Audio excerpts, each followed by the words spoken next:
राधे राधे सभी भक्तों को मेरा नमस्कार।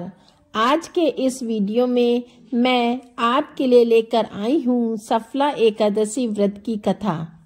एक समय की बात है जब महाराज युधिष्ठिर भगवान श्री कृष्ण से अत्यंत महत्वपूर्ण प्रश्न पूछते हैं। हे जनार्दन, पौष मास के कृष्ण पक्ष में कौन सी एकादशी आती है और किस प्रकार इसका पालन करना चाहिए? कृपया इस बारे में मुझे बताएं। युधिष्ठिर महाराज की बात सुनकर भगवान केशव बोले, हे धर्मराज, पौष मास के कृष्ण पक्ष में आने वाली एकादशी का नाम सफला एकादशी है। इस एकादशी के दिन भक्तों को भगवान नारायण के विग्रह की पूजा अर्चना करनी चाहिए। मैं तुम्हें सफला एकादशी की कथा सुनाता हूँ, ध्यान पूर्वक सुनो। एक समय चंपावती नाम की एक सुंदर नगरी थी, जहाँ महिष्मति नाम के एक अत्यंत पराक्रमी और धर्मनिष्ठ राजा राज्य करते थे। उनके 4 पुत्र थे। राजा का सबसे ज्येष्ठ पुत्र लुंक सदैव पाप कर्मों में लिप्त रहता था। स्त्री, दुराचार, जुआ खेलना, ब्राह्मण और शास्त्रों का अपमान करना व वैष्णव की निंदा करना उसके लिए सामान्य कार्य थे। उसके इन पाप कर्मों का असर राज्य पर पड़ने लगा। तब राजा महिष्मति ने उसे अपने राज्य से निष्कासित कर दिया। लुंक राज्य के बाहर एक जंगल में रहने लगा, लेकिन अभी भी उसके पाप कर्मों में कोई कमी नहीं आई थी। वह दिन में जंगल के प्राणियों का शिकार करता और उनके मांस का भक्षण करता था तथा रात के समय नगर में जाकर लूटपाट करता था।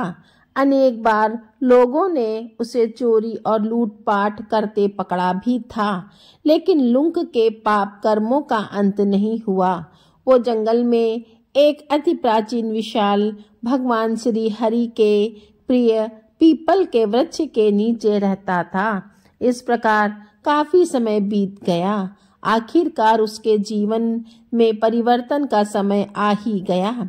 एक दिन संयोगवश पौष मास की ठंड के कारण वह सारी रात सो नहीं पाया। हवा की शीत लहरों से बचने के लिए उसके पास पर्याप्त वस्त्र नहीं थे। पौष कृष्ण पक्ष की 10वीं तिथि के दिन वह सारी रात जागता रहा। ठंड की वजह से उसका शरीर शिथिल हो गया और वह मूर्छित हो गया। अगले दिन सूर्य की गर्मी पाकर उसकी मूर्छा दूर हुई। गिरता पड़ता वह भोजन की तलाश में निकला। पशुओं को मारने में असमर्थ होने के कारण वह पेड़ से नीचे गिरे हुए फलों को उठाकर उसी पीपल के पेड़ के नीचे जाकर बैठ गया। उस समय तक सूर्यास्त हो चुका था। इस असहाय स्थिति में अपने पूर्व जन्म के कर्मों के कारण उसने भगवान नारायण को याद किया और कहने लगा, हे प्रभु, मेरी क्या दशा हो गई है। अब यह फल आपको ही अर्पण है। इन्हें ले लो, आप ही तृप्त हो जाइए। उस रात्रि ही ठंड के कारण वह सारी रात जागता रहा और भगवान का स्मरण करता रहा। इस प्रकार अनजाने में उसका एकादशी के व्रत का पालन हो गया। अनजाने में की गई इस तपस्या से भगवान प्रसन्न हो गए।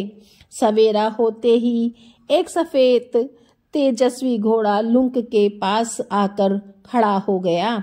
उसी समय एक आकाशवाणी हुई, हे बस, यह घोड़ा तुम्हारे लिए आया है।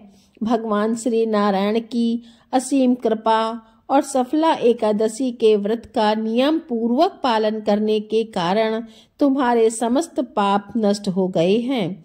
अब तुम इस घोड़े पर सवार हो। कार्यभार समझाकर वह वन को तपस्या के लिए चले गए। इस प्रकार लुंक ने अपने राजकुमार होने के सभी दायित्वों को निभाया। अपने पिता के पद चिन्हों पर अनुसरण करते हुए वो अपने देह को त्यागने के बाद बैकुंठ लोक को प्राप्त हुआ। कथा समाप्त करते हुए भगवान श्री कृष्ण कहते हैं, हे राजन, जो व्यक्ति सफला एकादशी की इस कथा का श्रवण या पठन करते हैं, उन्हें राजसूय यज्ञ का पुण्य फल प्राप्त होता है। उनके समस्त कष्ट नष्ट हो जाते हैं और अंत में वह बैकुंठ धाम को प्राप्त होते हैं।